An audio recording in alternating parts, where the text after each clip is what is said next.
Hello everyone and welcome back to another Kerbal Space Program video, and today I want to revisit one of my classic series, recreating space vehicles that were proposed as concepts but never really made it off the drawing board. I really need to come up with a better title, but regardless, it's at the very least a descriptive working title. I've always been fascinated by the outlandish rocket concepts that were put out during the 60s, 70s and 80s, partly because some of them are really novel and interesting ideas, but mostly because they were usually presented in the form of epic retro-futuristic paintings and drawings, and today's subject is no different. I recently stumbled across this concept art from Rockwell TAV Designs. It's a rocket plane that would have been launched from a pilotless, jet-powered flying sled. The rocket plane itself would have been a single stage and was suggested as part of Rockwell's portfolio for Space Shuttle orbiter-like concepts. And, well, I mean, look at this painting. It's so cool. I had to make it work in Kerbal Space Program. Try as I might, I couldn't find any other images or schematics of the vehicle, so I had to kind of work off the slight ambiguity that these two concept paintings present, but that makes it more fun because I can take creative liberties. And nobody can criticize my efforts because this vehicle isn't real, and I can therefore make as many adjustments as I want. Aha!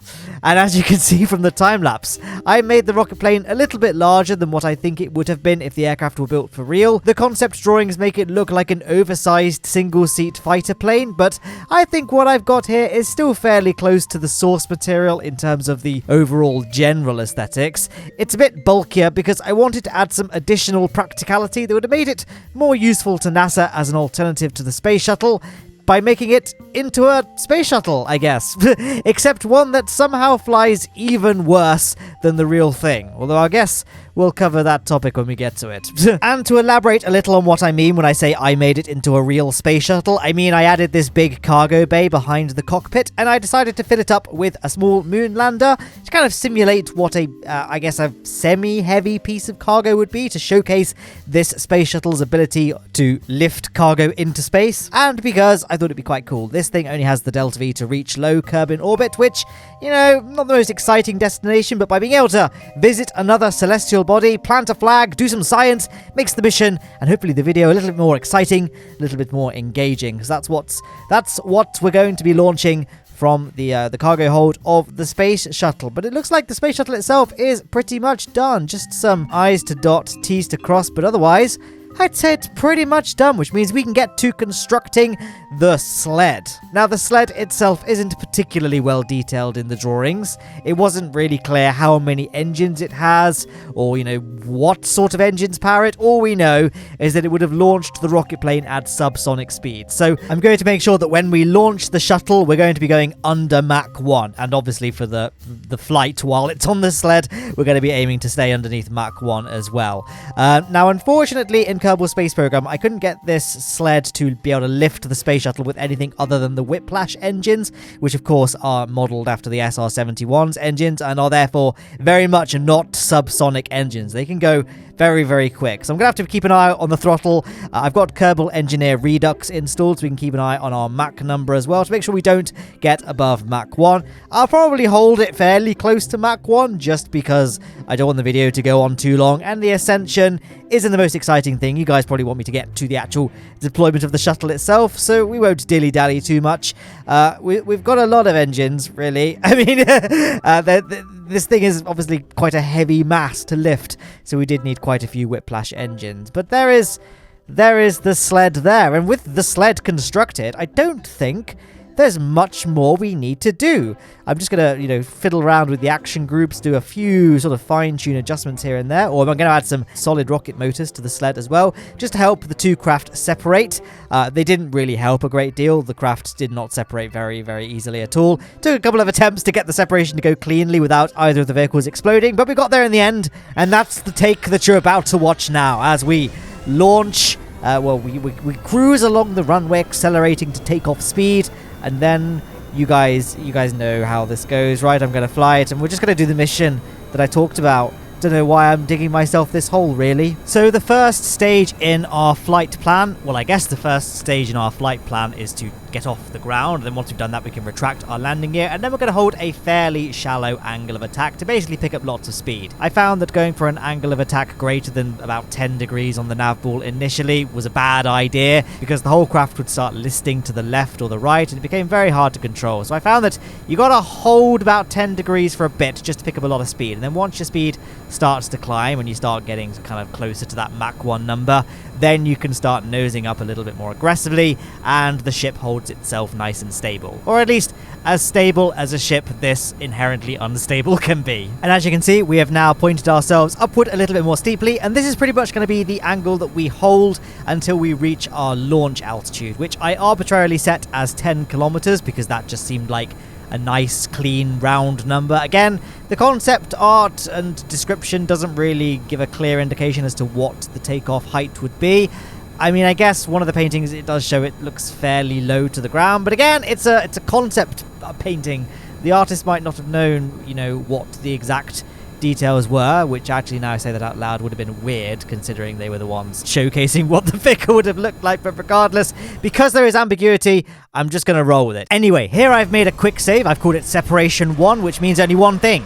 It's time to separate the craft. And as you can see, those solid rocket motors didn't really do anything. I did set the deployment, or I guess the decoupling of the Space Shuttle to an action group that did a few things. First of all, it decoupled the decoupler, obviously. It also fired the solid rocket motors, which didn't really do a lot. And it also deploys the air brakes on the sled so that it sort of slows it down, pulls it away from the shuttle. And it wasn't the cleanest of separations, I will give you. You know, we did bounce along the fuselage of the sled a little bit, but crucially, nothing exploded, which makes this a very, very realistic and faithful recreation of what this mission would have looked like, I'm sure. Anyway, now it's just a very simple cruise to low Kerbin orbit. We just barely have enough fuel in the Space Shuttle to make it, but we have enough fuel to make it, and that's the important thing. Now, I wasn't kind of sure what the engine configuration would be for, you know, the Rockwell shuttle, so I just sort of went for the NASA Space Shuttle configuration, just having the 3 RS-25 equivalent engines on the back, and then we've got vacuum engines in the form of the Cheetah engines that came with the Making History DLC, I believe. The Cheetah engines, they're not, you know, completely faithful to the real Space Shuttle. In reality, the Space Shuttle used monopropellant to do all of its in-orbit maneuvering, but monopropellant engines, they're a bit boring. They're so slow. They're like ion engines. I don't want to use those. And we've already got, and there's not really many options for monopropellant tanks as well. I should have added as well. So it's just easier to have the same, you know, fuel source for our vacuum engine. So that's why I went with the Cheetahs. I did consider the Terriers, but the Cheetah engines, they just look cooler. And, you know, we've already got a Terrier engine on the lander, and I kind of wanted to try out as many engines as I possibly could in this video, because I don't know if you guys have noticed, but the engine plumes look rather beautiful, don't they? And that's because I'm using the mod Waterfall. I touched on this in the last Kerbal Space Program video I made, the Starship Moonship recreation, which you should all watch if you haven't watched it already. I was really proud of that video. By the way, if you're enjoying this video so far, I gotta shamelessly ask you to like the video. It really helps me out. And if you subscribe, if you like this sort of thing, it's the sort of thing you'll like. And you can see, so every Saturday I make these videos. Thank you. Anyway, whilst I was talking about that rubbish, we've actually switched back. Yes, unfortunately, you can't actually do this mission, I'm doing the air quotes thing, properly in Kerbal Space Program, at least in stock Kerbal Space Program. You either have to sacrifice the Space Shuttle or the sled. So I thought I'd just do both variations of that phrase. In the first instance that you just watched, we lost the sled, and now we've lost the Space Shuttle. But I just wanted to showcase the fact that the sled can indeed fly itself back to the Kerbal Space Center and can land just barely. The Kraken does not like this sled when it's not got a shuttle on it. For some reason, it's just very, very glitchy. You'll see what I mean when we land. I actually did a stealth quick save, quick load for the landing, because it took me several attempts to get this thing to land without just shaking itself to pieces. And the final landing I ended up with, it wasn't even perfect. It was pretty janky. As you can see, the game doesn't really know how to handle the interaction between the landing gear and I guess the rest of the vessel. I think it's because all landing gear in Kerbal Space Program by default is locked to be auto-strutted to the grandparent part of a craft, which sometimes can cause the odd Kraken attack here and there, but I don't really know. But yeah, maybe I'll put like a blooper montage again on my second channel, like I did with the Starship and Moonship videos. You can see all the attempts it took for me to get that sled to land, and indeed get the shuttle to land. I mentioned earlier that this shuttle flies even worse than the real thing, and you're about to see in the next segment of the video when we attempt to land the space shuttle back at the Kerbal Space Center. It really doesn't fly very well at all. I mean, we do get it back to the Kerbal Space Center, but not without a fight, let me tell you. Anyway, first things first, I'm going to deploy our cargo, and Valentina and Bob Kerman are happily sitting in their little capsule. The capsule, if you look at the IVA view of that capsule, there's a little laboratory on board, so for the meantime, whilst we're landing the shuttle, we'll just say that they're doing some science in low Kerbin orbit, getting some shut-eye, some much-needed rest, well, not before admiring this beautiful shot of the space shuttle descending below them. And then we can switch back to the space shuttle. I wanted to do the space shuttle landing straight away in case it transpired that it didn't fly very well and I couldn't get it back to the Kerbal Space Center. I didn't expect this to be the case because I've flown a lot of space shuttles before. I'm capable of gliding them unaided back to the Kerbal Space Center, but this space shuttle was especially tricky. And I think it's because I tested it. Like, I usually what I do is I use Vessel Mover to just sort of teleport a spacecraft. It's kind of 100, like 10 kilometers up or whatever the highest altitude Vessel Mover's like placement thing is. And then I just drop them and just see how they glide. And this space shuttle glided really, really well. But I think my mistake was that I'd left the payload inside the space shuttle, which meant that the center of mass was quite far forward, which makes, aircraft more stable, because as you can see from the placement of all the wings and elevons, this craft's center of lift is very far back, and having a center of mass in front of the center of lift gives you a nice stable craft. However, our cargo bays are empty, and the front of the craft is not a big heavy space shuttle cockpit, it's an empty fuel tank, with a little Mark II cockpit on top of that fuel tank, which means there is basically no mass at the front of this craft, and all of the mass at the back of the craft in the form of the engines, which is exactly where the center of lift is. So the center of lift, I don't know, I haven't actually looked at what what the statistics are in the spaceplane hangar, but based on how badly it flew, I would assume that the center of lift is ahead of the center of mass, which is a big no-no for building stable aircraft. It took many, many, many attempts to get this thing to re-enter without flipping over, and as bad luck would have it, the attempt I managed to get it to not flip over, I ended up overshooting the Kerbal Space Center, so I had to do this really unrealistic kind of nosedive and just subjected the top of the shuttle to all of the effects of re-entry, which obviously, if you wanted to be realistic, you would not do that. You would have the space shuttle, tipped up so that the underside absorbs all the heat like a real space shuttle. But again, this is alternate history. It's concept aircraft. Maybe this is how the Rockwell Space Shuttle would have re-entered. Who knows? You don't know. I don't know. So there's no way you can criticize. I love this series. Anyway, I guess for the benefit of any masochists watching who want to try out this craft for themselves, I found the trick to getting this thing to be, kind of stable on re-entry is to not have the bigger elevons at the back do anything to do with the roll of the craft. So you disable roll, have them only act for pitch and yaw, and have the smaller elevons at the back serve as to control the roll. And then as you re-enter, try not to let it drift from the 90-degree vector on the nav ball. Like, keep it dead along that vertical line. Like, see what I'm pointing along now? That vertical line on the nav ball? Don't let it deviate at all from that. Otherwise, the shuttle will just flip out of control and you'll have a bad time. I don't know how to give advice. Just try, keep trying, and eventually you might succeed.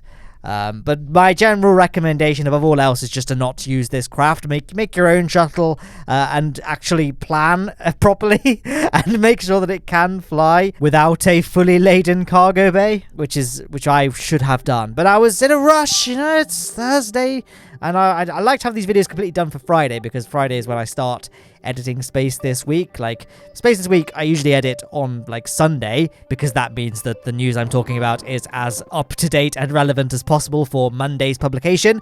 But stuff like space history, that's not going to change. So I could do the space history segment a few days before to save myself some of the time editing on Sunday, and give me time to do things like, you know, go on a bike ride, go kayaking, play some, you know, different video games. I've been playing some Oculus Quest video games. I bought myself a Quest 2, and I've been having lots of fun playing Beat Saber and getting very depressed about my general lack of fitness. Playing some Phasmophobia, and well, that's terrifying. Don't do that. And I've been playing a bit of Half-Life Alyx as well. I was trying to do all this whilst my hand was still in a splint, though. Like, I could just about hold the VR controllers, but I couldn't really do much, you know, fine maneuvers. Like, my dexterity wasn't very good. And eventually with Half-Life Alyx, I just had to give up for a bit because I couldn't quickly access the buttons on the right-hand controller, which are the buttons that you need to operate guns, which play a big part in that game. And it came to the point where, like, I couldn't eject magazines and, like, cock the gun fast enough before I'd die. So I'm like, I'm just going to have a rest until the splint comes off, and then I'm going to play it again.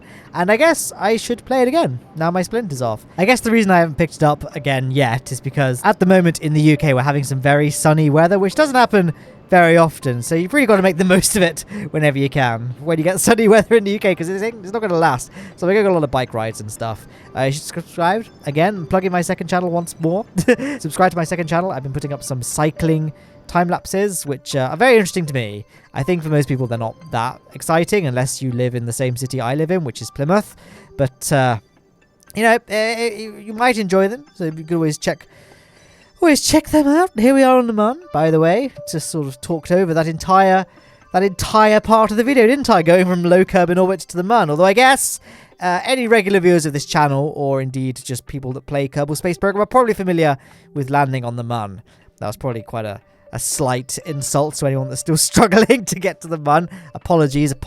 But, you know, I think most people who watch this channel have seen a Mun landing take place. There's no need for me to go into the ins and outs of what exactly I'm doing for the whole thing. I could comment on the odd design of this lander. I don't have any kind of conventional landing gear for it, and that's because conventional landing gear doesn't really fit too well in the Mark III cargo bays. It always clips through or juts out, and even if you get it so it doesn't do that, it's just a bit awkward, and it doesn't really work too well. So I made this sort of custom landing leg configuration out of, I guess, some fuel tanks, and then the what are they called? The octagonal struts, I think. Whatever. And then I got some grip pads to form the feet, and that's the lander. There we are. I feel like you could have just looked at it. It's a video. It's a visual medium. Didn't really need to describe what it was, but that's just what you're here for.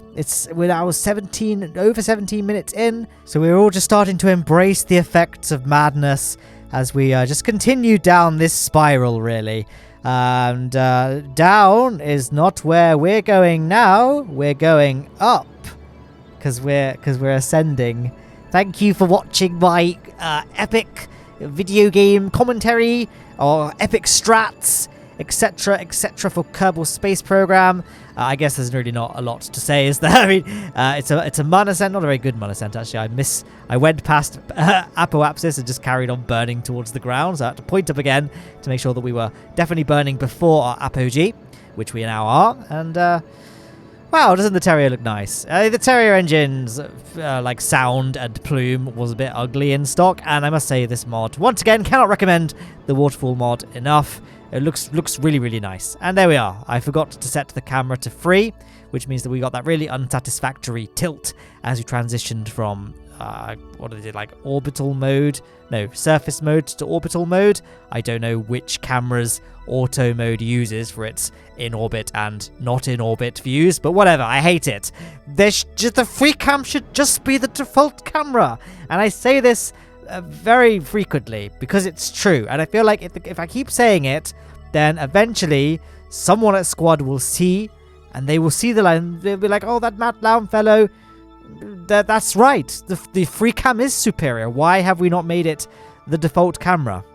And that's, you know, if I keep saying this, it'll become true. I don't know. What do you guys think? Let me know your thoughts. Write a comment in the comment section. Maybe write a little tweet it at me at Matt_Lowne. Maybe even write a little thing on Discord and I might read it. Or, and this is a newish thing, you could leave a comment/thread on my subreddit, reddit.com/r/Matt's subreddit.